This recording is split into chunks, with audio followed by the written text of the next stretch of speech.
Please Okay. go ahead and introduce yourself. Yes, thank you for that. So my name is Michael Brian David with Conquer Your Mind with MBD LLC. And I am a purpose and mindset coach. This is my calling. This is what I found is how I'm best suited to help the world. so your purpose is to help other people find their purpose. Is that fair? Oh man, Absolutely. you're in for a treat, man. Because we've had 3 people on the show the last 3 episodes, and all of them were about purpose. And I was very selfishly asking them about an experience that I've had. And my audience, I don't know if anybody's sick of hearing it yet, because those episodes haven't gone live yet, but we'll see. So, you have a story to share with us today. Let's start there. I Where do. in this world does that story begin? That story begins at about, I would say, 1,500 feet in the air. I'm piloting my 1964 Mooney M20 Echo. Her name is Luna. She's a beauty, single engine, 4-seater. I'm flying by myself. I have some family coming in the next day. So I took her out for a ride to want to make sure she's purring real nice before I take my family up. My skills are all nice and warmed up. So I'm getting ready to land, and we have a point where it's an option, right? So I can land the plane if I feel I'm ready, or I can take off again. And as I'm coming in for landing, it was a beautiful day out. It was crisp. The clouds were very few. It was just a beautiful Miami day, beautiful Southern Florida weather.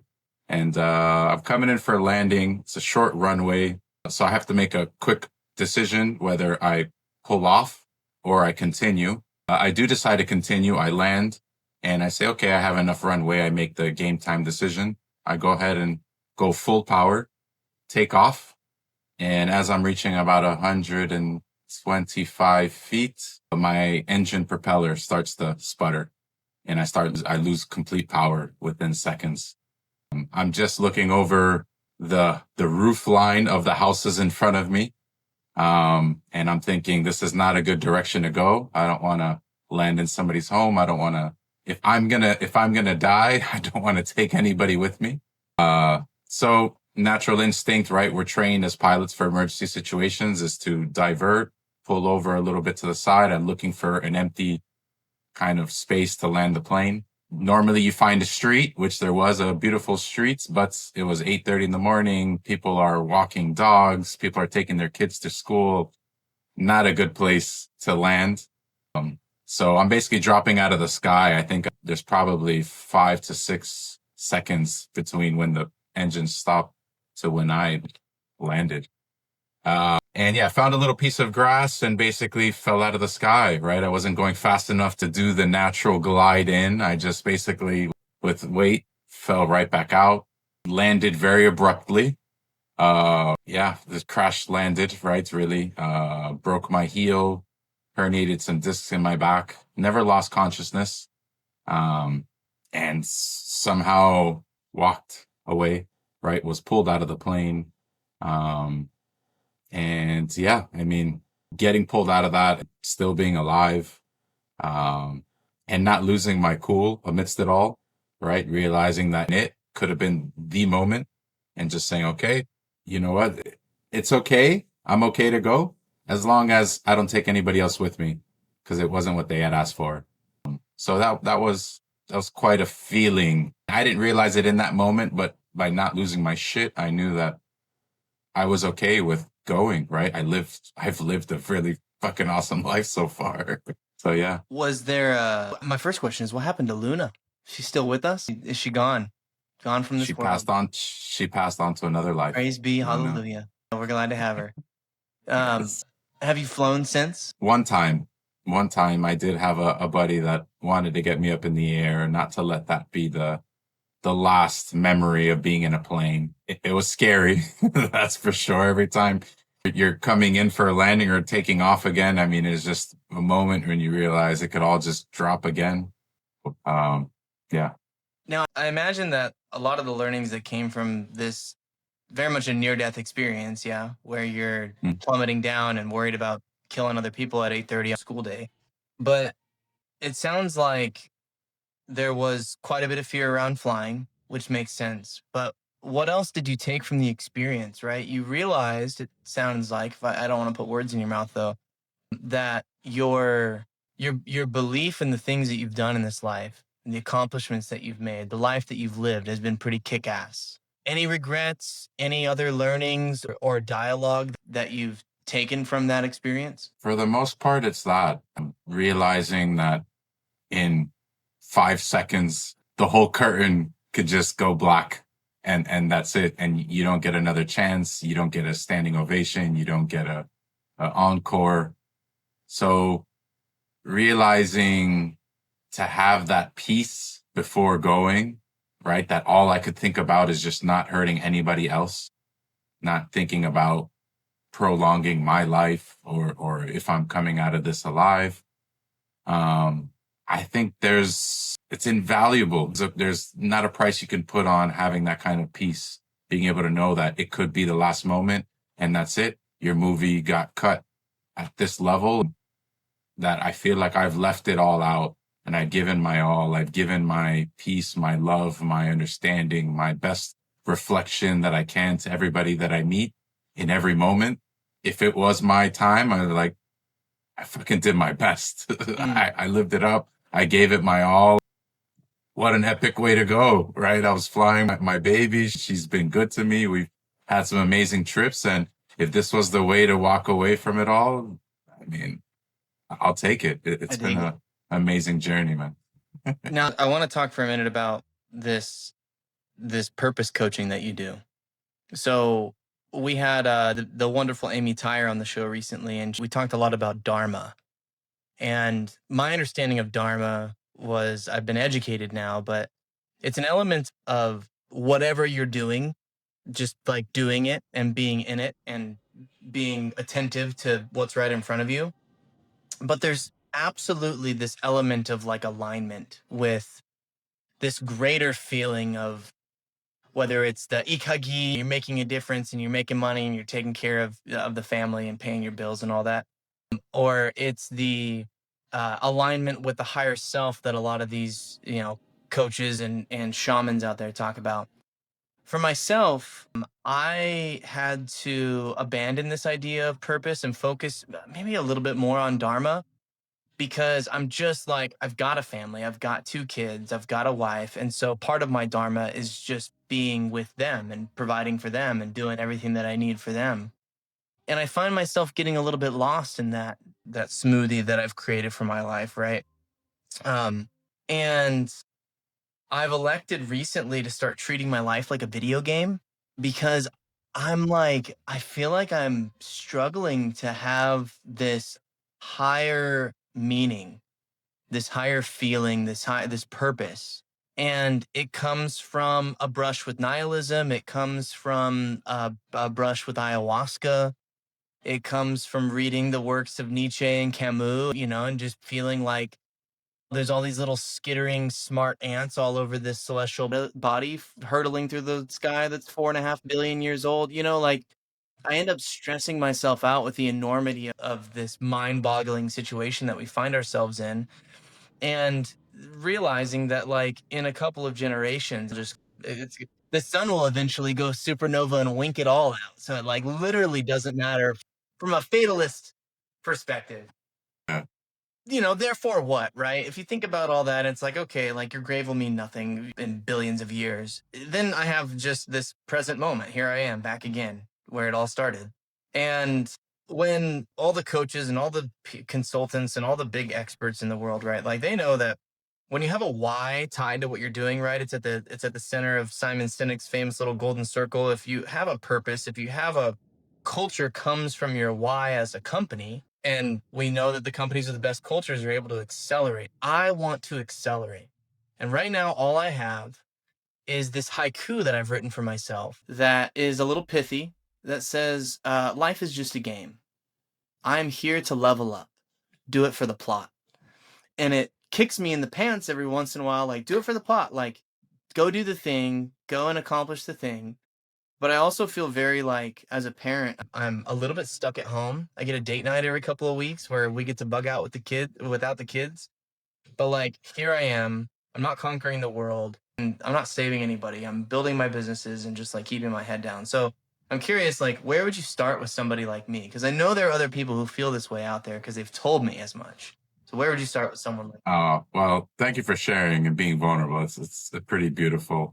First, I'd like to say you're not saving anybody. I think that just as being a father, you being present and intentional for that, you're doing one of the greatest purposes or fulfillments of life is passing it on, right? You're giving opportunity at life to another being, right? And doing it intentionally, presently. Now, being mixed into all of it, right? I love how you put it, the smoothie that it is, right? So just of it all. Uh, I really like how you put it, right? The haiku of do it for the plot, right? This is your movie. This is your chance to live out and be the best superhero character you could be, right? Now, that could sound a bit woo and a little bit too far, but in the Bible, it says we're all created in the image of God, right? So in my belief, we are representations of him. He created us, right? And I'm not very religious, and maybe this might divide a bit people, but basically we're all representations of God. We have that capacity. So if to separate yourself from where you're at and say, okay, well, what does it all mean? Right? The way that I would give some context to what your purpose and what you're looking to do in life is start with the end, right? So you started very far. You're like, in a few generations, we'll all just be frozen shut, right? The supernova will have gone off. Super But let's encouraging. Yeah. just say, let's take a few steps before that, right? What happens at your death, right? What's your eulogy going to look like, right? What are the people going to say about you? Are people going to say, Eric lived a beautiful life. He looked to share the stories and the dharmas and the teachings with others. He helped to give some enlightenment, even if it was just for one little moment, even if he didn't know who the person was, he helped give them a gold nugget so that they can take that with them and they can build upon that. And then they could share that with the next generation or somebody else that needs it. Or are they going to say Eric was a very selfish gentleman that was just living his own life and he didn't care about giving any of it back. He just kept in his little bubble and he didn't care to share the wealth of opportunities that he had. Right. I would, what really helped me find what I wanted to do was by starting with the end. How do I want to be remembered? Right. Do I want 1,000 people at my funeral? No, not really. But do I want people to say, you know what? When he showed up with you, you knew he was there and he wanted you to be your best version of yourself. All he wanted to do was help give you the tools and unlock whatever you needed in your stories that you tell yourself, right? Because the narrator in here, he's not you, right? And so many of us are not given permission to tell that guy to off. Yeah, I don't want to go into the curse words, but you got to treat the thoughts like a train station. You got to check on your itinerary. Does that train take me to where I want to go? Do I get on it or not? Or do I just let it go through the station? A little bit of purpose, a little bit of mindset, but that's kind of what I would say. You're figuring it out the best you can. And sometimes we get so zoomed in that it's hard to see anything else. But in a moment, you can slowly give yourself some time to zoom back out and be like, okay, well, what am I doing all this for? What is the impact I'm having? And then you start to realize you're doing fucking awesome, Eric. I mean, you're giving people an outlet to share their stories and letting other people learn from that and maybe motivate themselves to say, you know what? I also have something to share. So, I get reminded often. I recorded with a guy named Howie Nesto last week, and he's a fellow San Antonio guy with me. And we stopped recording, and because we had a conversation about purpose, yeah. And he's in the maybe third or fourth chapter of his career at this point, doing very well, philanthropic, crushing it. And we stopped the recording session, and he was just like, Eric, you are doing better than probably 99% of the people that I meet on a daily basis. Like, you've got this beautiful thing that you've built with the podcast. You've got incredible guests. You've obviously worked hard at it, and you just got to keep going, man. And just like, don't just not worry so much. Don't worry about your purpose. Just like put your head down and keep hitting your goals. And your purpose is the dots that are connecting along the way. You're going to be able to look back and it will become more apparent to you as you get older. And I think that those reminders are really great. I think maybe I'm just I'm just a drama boy. You know what I mean? I'm just this dramatic little whiner. What's my purpose? That's what I've gotten to it is like I'm just like sick of asking at this point. I'm just gonna play Yeah. Legos. I'm just gonna follow, like maybe I'll sin a little bit harder. I need some sin in my life. I'm not sinning enough. That's what it's coming down to. Oh, I'm curious, you found your purpose and you're living it.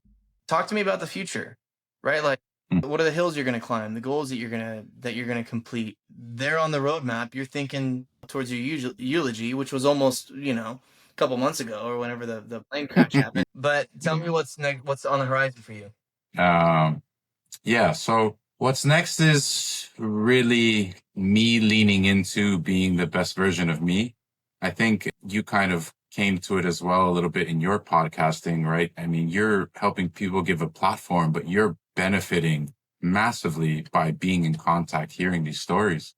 What me coaching, and coaching is such a term right Love now. it. Flood the Uh, world with coaching. yeah. Be shameless about it. The world needs more coaching.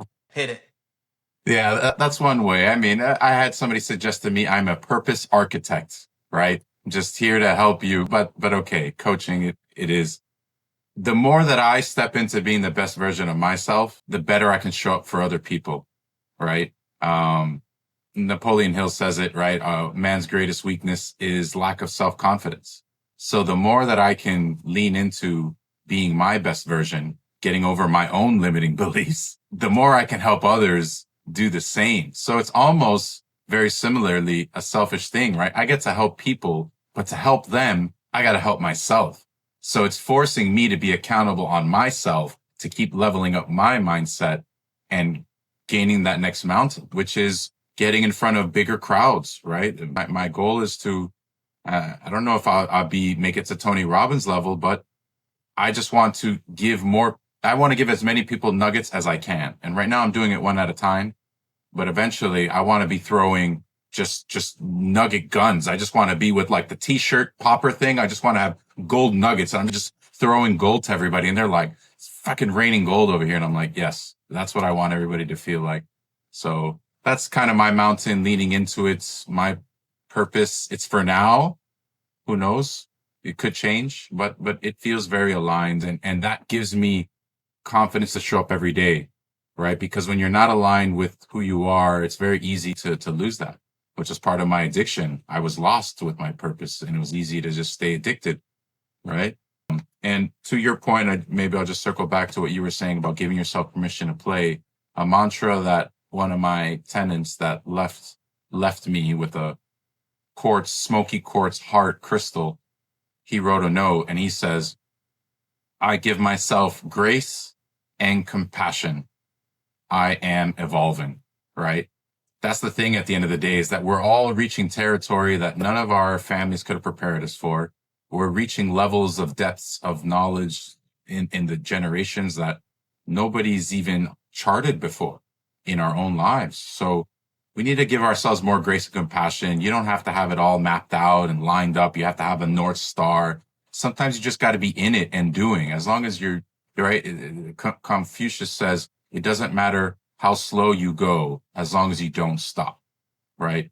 So keep at it. Give yourself a chance to play. I love keeping that playful energy inside. Right. I think that your purpose is tied to what feels like play. So play the video game, level up, eat those mushrooms and why not? This is the chance, right? It was all put here. So let's live it up and let's enjoy it to its fullest. Love that. Michael Brian David, where can everyone find you? Everybody can find me, YouTube, Conquer Your Minds, LinkedIn, Michael Brian David, Instagram as well. Conquer Your Minds, because it all starts from here. So hopefully you remember that. Thankfully, it's in the show notes too. Thank you so much for coming on the show. I appreciate you, Eric. Thank you. Easy peasy lemon squeezy. This has been the Pulse Ox podcast. Please, if you found this episode valuable, give us a like on Spotify and share it with a friend.